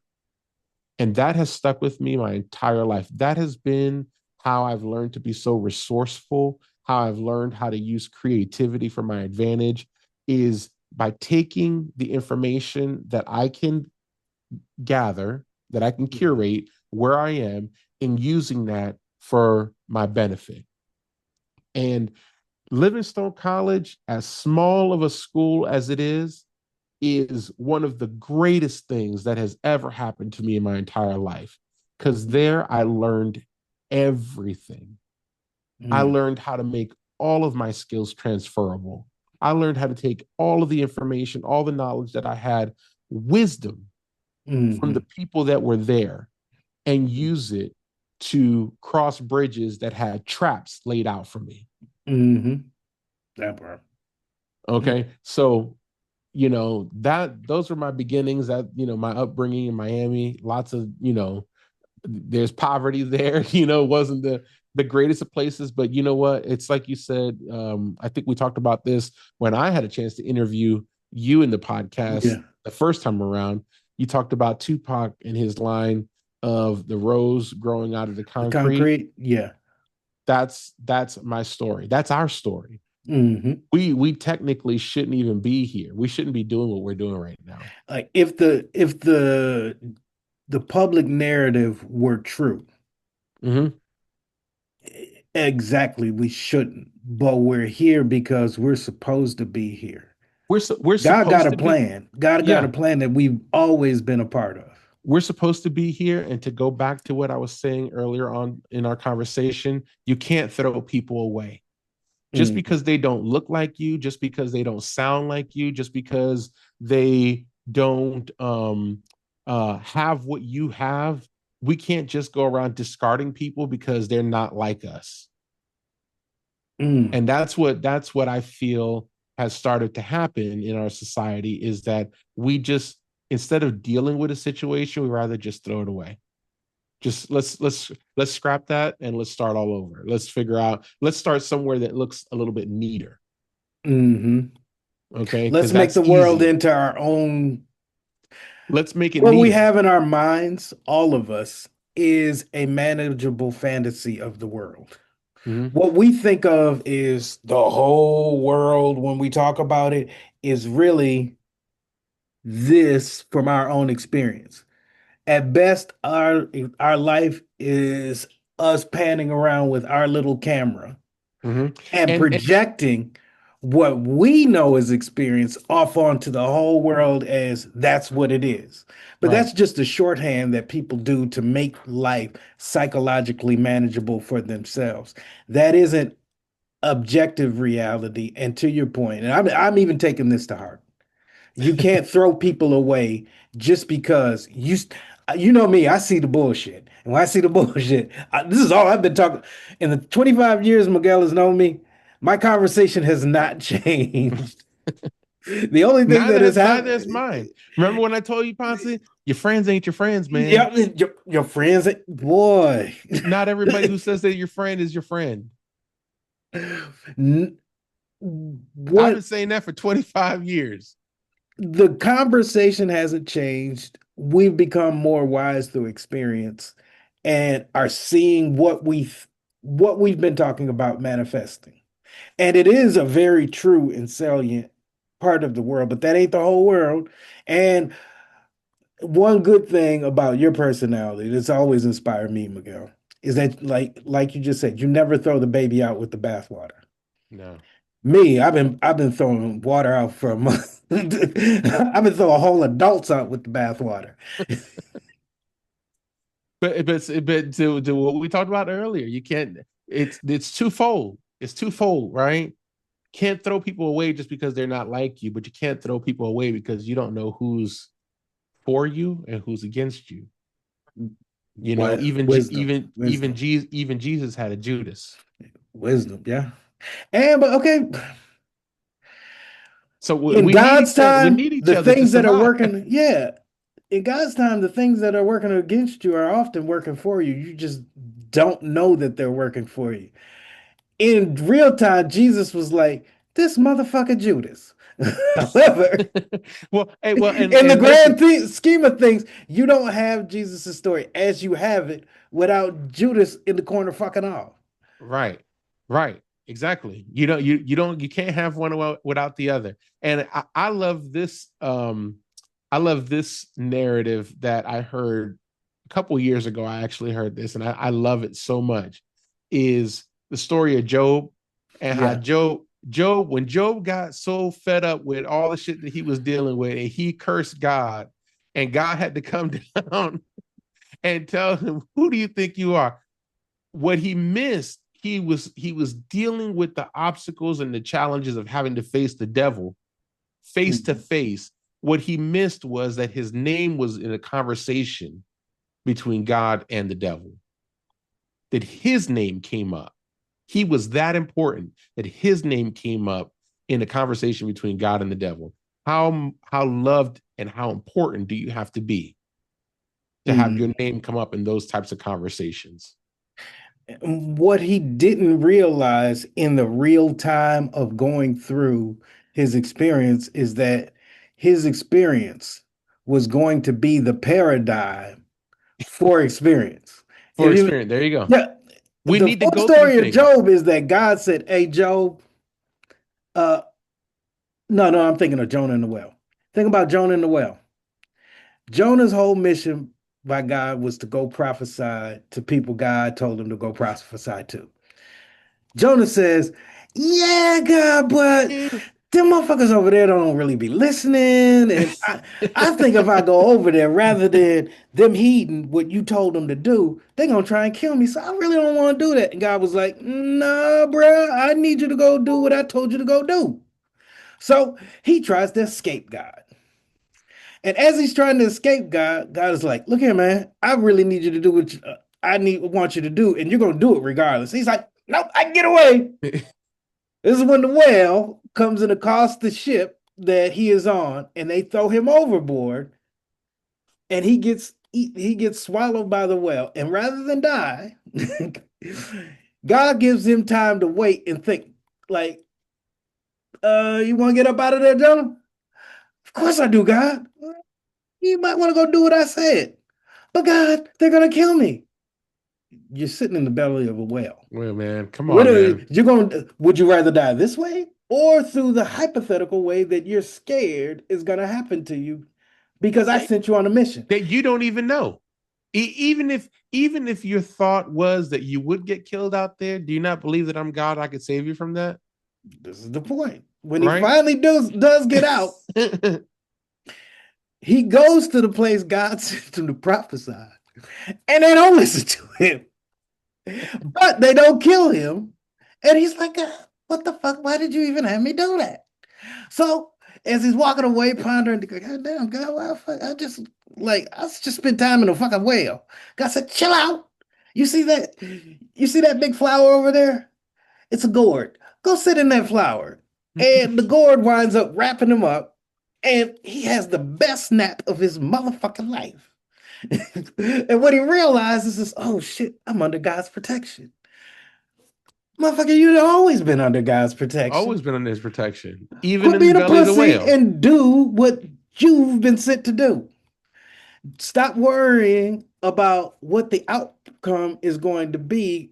If I had you before, if I had you on Monday, what makes you think I ain't got you on Wednesday? Yeah. We always get caught up and forget that, hold on, if God got me through that, why would God not get me through this? Yeah. Yeah, and we very often, when that happens, we get in our own way with our self-doubt, with our questioning, with our changing up of style or direction in hopes of a better outcome for fear of what the path that we know in our head and our heart and our gut we're supposed to be on, what the outcome might be. And it Right. ain't that danger's coming. You might not get what you really, really want. Right. But you'll never really, really get what you want if you ain't doing what you really supposed to be doing. That part. That part. And we delay our timeline and Mm-hmm. get in there. It's like they say that the difference between bulls and buffalo in Well, weather. Do you know what the difference is? no, When there's a storm, and this may be completely concocted. I heard this on a it's YouTube okay. We're video. pot. Some stuff don't have to be facts. Hey, listen, you go fact check this if you want to. But what I heard was that bulls, or excuse me, cows, when there's really rough weather, they go against the weather and they go towards the direction that the weather is heading in. Whereas buffalo, they go in through the storm and they go towards the storm so that way they can get out of the storm and get out of it on the other side a lot quicker. So Oh, that's if what's you're walking away from the storm, you're actually you're torturing yourself more because that storm is going to, whether you like it or not, that storm is it's gonna coming follow. and you're Yes, going to have to go through it, right? But if you just had the courage to face the storm and go through the storm, imagine how much more quicker you could get to the other side of it. absolutely. Like what I've learned in life is that what you are supposed to experience, good or bad, very often is what you're supposed to experience. Good, bad, or indifference, it's shaping a person who is a personality and a character. And that character that that person has to be survivable in all environments in order to survive. Like I always tell my students, you'll never know what you believe until you're in a room full of people who do not believe what you believe. Right. Those tests, those bumps, and those bruises are just unintended consequences of intended action. Very often we get put in an experience like Jonah, like Job, that we don't understand, that we hate going through. But it is the hero's crucible that is integral to every story of triumph. Like you, in order to come out on the other side, you got to go through some You got to go stuff, through it. You got to go through it. What they used to say back in the day, you're going to get it whether you like it or whether not. you like it or not. Whether you Like, like it or not, so then you can do this the easy way or you can do it the hard way. Easy way is just to face it. unless you're in a room with Diddy, and then it becomes something Well, listen, I totally. don't want to face nothing with. I don't want to See, I face that like you, and situation. I want you. Take that, take that, take that. It's gonna make you stronger on the other side. Be careful what people tell you. Be careful what you Hey, believe. Be careful what you believe. no, no, Hold no. on, man. You said no, but for $1 million,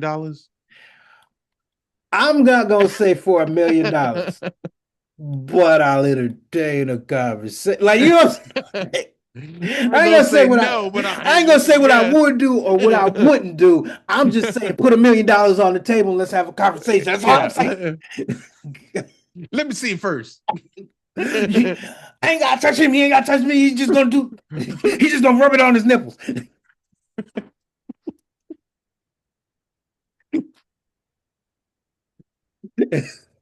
I can only imagine Dave Chappelle thinking through these types of skits.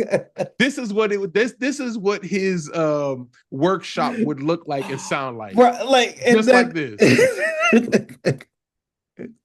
Like when because you he sits gotta down with a bunch of writers and he said, this is what he's doing. He's sitting down, he's like, what would happen if? what would that conversation sound like? Let's entertain this idea. Let's see what happens. Let's just throw it out the wall. Let's just see what sticks. Let's just see what sticks. Alrighty, dog. Here's what I'm going to do. I'm going to get in the editing booth. I'm going to chop this up and I'm going to send you clips and the final version. But you're Miguel Reynoso. So here's what we're going to do. I'm going to give you sections of this, and I want to see on the production side what Miguel does with AI in this. Potz. Okay. Can you do? Can you make the I'm, baby? Can you turn yeah. us into a baby for 5 minutes in the final version of this? So that part of it is just tunified. Yes. So what we could do is we could take the final output, the final edited output of this pod, okay? Yeah. And then we'll feed it into HeyGen and we'll babyfy ourselves. Okay. And our baby avatars will give a summary of this conversation. That's dope. Definitely. All right, Miguel, tell the audience how they can get in touch with you and Still Vision Consulting before we go. Yeah, absolutely. So I'm available and easily accessible through LinkedIn. You can find me on LinkedIn just by typing my name, Miguel Reynoso. You can also just email me directly at steelvisionconsulting.us@gmail.com. And if you want to follow more of the personal side of me, you can get to know me through TikTok, just under Miguel Reynoso at steelvisionconsulting.us@gmail.com. And I'm going to put all of his socials information on screen in the final edit. For the rest of the week and the rest of y'all, God bless you. Thank you for coming out. We will be back to you soon with more BigPotz podcast. Thank you, Brother Reynoso, for coming out this evening and acting like a decent human being for 5 minutes with me. God bless you, brother. I appreciate you, you. man. Love you, man. Love you too, team. I'll talk to you soon. All right. Peace. All right, America, I know that was a great conversation and you want to hear more. You will in the upcoming weeks. Tune in, like, subscribe, share, comment. Only on ArmandoCollins.com. Peace.